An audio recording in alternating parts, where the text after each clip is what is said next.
Assalamualaikum warahmatullahi taala wabarakatuh dan salam sejahtera kepada semua. Okey, hari ini kita teruskan dengan praktis pengukuhan kefahaman soalan KBAT untuk sains tingkatan 2. Okey, pada mula sekali kita baca dulu doa belajar. Belajar. Bismillahirrahmanirrahim. Allahumma aftah alaina hikmataka wanshur alaina min khaza'ini rahmatika ya arhamar rahimin. Ya Allah, ya Tuhan kami, bukakanlah ke atas kami pintu hikmah-Mu dan luaskanlah ke atas kami gedung rahmat-Mu. Wahai yang maha pengasih bagi orang-orang yang dikasihani. Doa penerang hati. Rabbi shrah li sadri wa yassir li amri wahlul 'uqdatam min lisani yafqahu qawli. Ya Allah, lapangkanlah dadaku, mudahkanlah bagiku urusanku, hilangkanlah kekeluhan lidahku, supaya mereka mengerti perkataanku. Rabbi zidni ilman warzuqni fahman waj'alni minal mu'minin. Innahu min Sulaiman wa innahu bismillahirrahmanirrahim. Inni ra'aitu ahada asyara kawkaban wasyamsa wal qamara ra'aituhum li sajidin. Amin.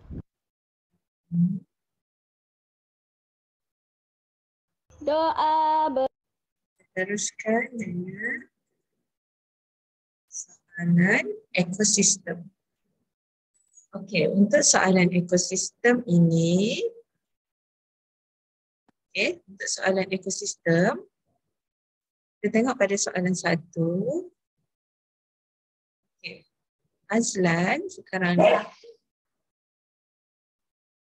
Azlan memerhatikan foto di bawah tentang interaksi antara hidupan. So kita ada interaksi antara buaya dan juga burung kedidi. So soalannya, apakah hubungan buaya dan burung kedidi? So terangkan. Okay, di mana apakah hubungan interaksi antara dua organisma?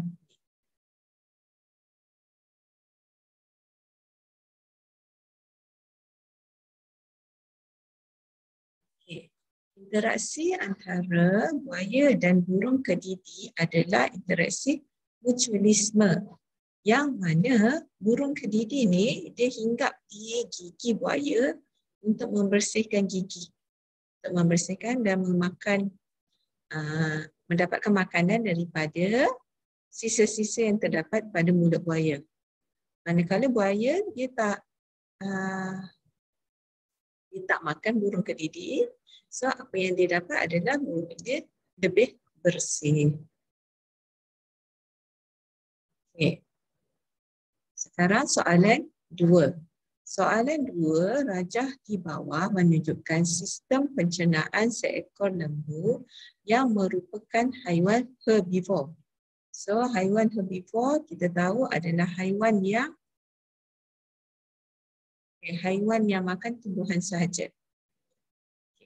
So pernyataan seterusnya, sejenis bakteria simbiotik hidup dalam rumen. Rumen itu adalah perut, sebahagian daripada perut lembu. So dalam perut ni ada bakteria simbiotik. So apakah hubungan antara lembu dan bakteria ini? Bakteria ini berfungsi untuk pada bakteria simbiotik, dia berada dalam perut lembu, terutamanya tumbuhan herbivor. Sebab tumbuhan herbivor ini dia makan rumput. Dia makan rumput, dia makan tumbuhan. So kita tahu dalam sel tumbuhan, dalam sel tumbuhan dia punya dinding sel dibina oleh selulus. Selulosa. Dinding sel yang dibina oleh selulosa ini hanya dapat diuraikan oleh enzim selulis. Enzim selulis hanya dihasilkan oleh bakteria yang terdapat dalam perut haiwan herbivor. So bakteria ini akan merembeskan enzim selulis supaya dapat mencernakan selulosa kepada glukosa, pada gula ringkas. Barulah glukosa ataupun gula ringkas ini dapat diserap masuk dalam badan haiwan. So, dalam masa yang sama, bakteria mendapat makanan dan perlindungan daripada haiwan perumah seperti lembu ni. So, dia punya interaksi kita namakan mutualisme. Apa yang nama interaksinya? Hubungannya adalah mutualisme. Penerangan ni kita kena terangkan apa yang bakteria dapat dan apa yang lembu dapat.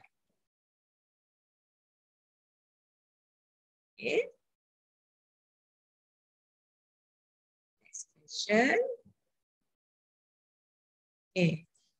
Tengok pada rajah.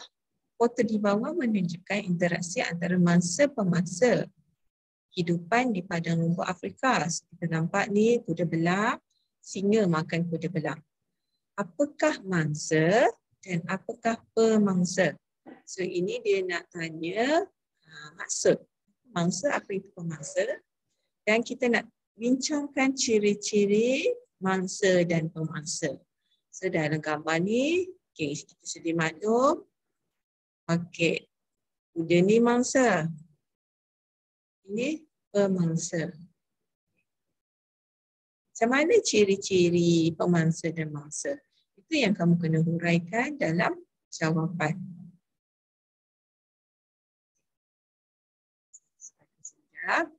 Kita tengok pada jawapan.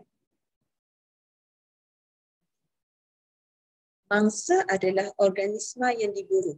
Diburu, dicari dan dimakan oleh organisma lain. Manakala pemangsa pula adalah organisma yang memburu dan memakan organisma lain. So, fungsi pemangsa ialah dia mestilah mempunyai kuku, gigi yang tajam supaya dapat membunuh mangsa. Manakala mangsa pula mempunyai kebolehan dari segi melarikan diri daripada pemangsa ataupun dia camouflage, dia menyamar supaya dia dapat sembunyi daripada pemangsa. Itu ciri-ciri yang boleh kamu huraikan dalam berdasarkan gambar.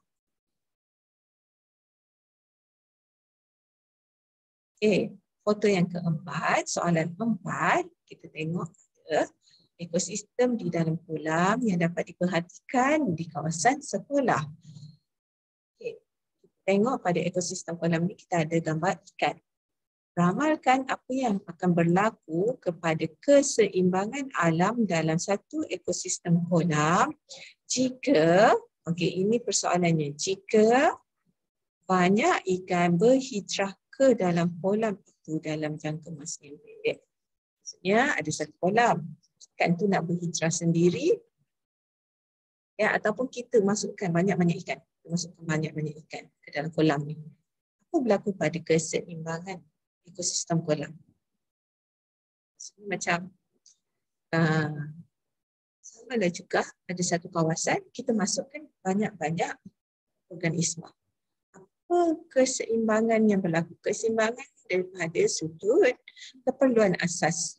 Makanan, pasangan, dia punya ruang, apa yang berlaku? Okey.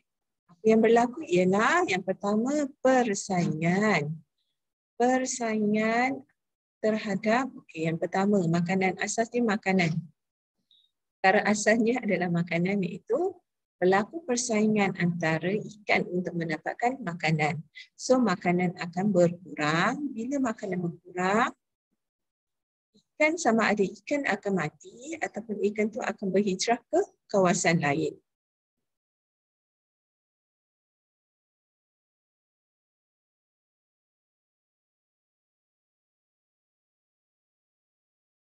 Okey, soalan 5.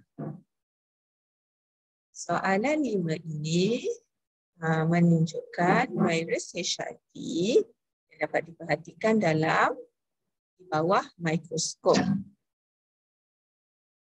Okey.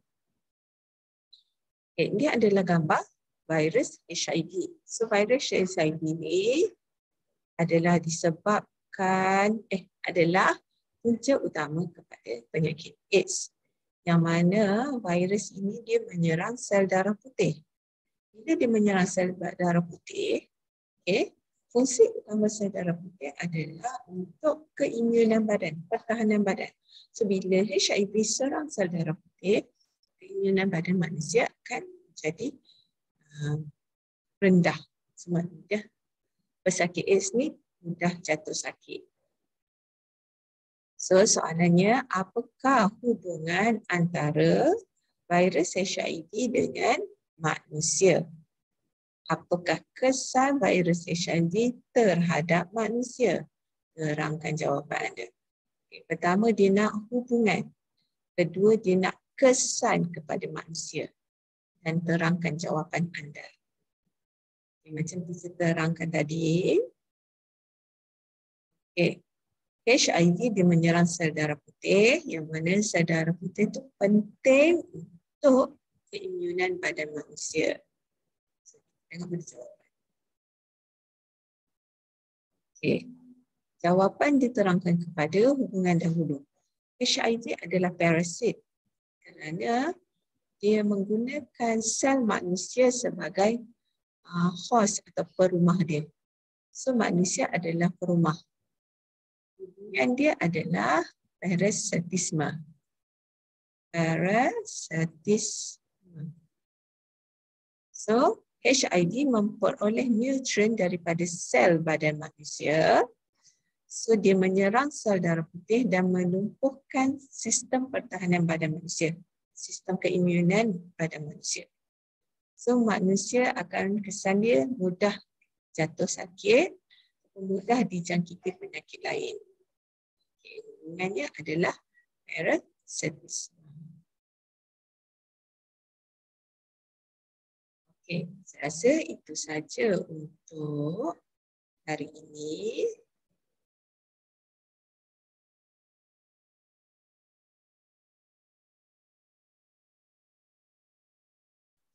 Kita tutup kelas dengan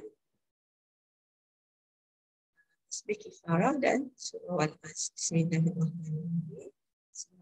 Subhanallah wa bihamdihi.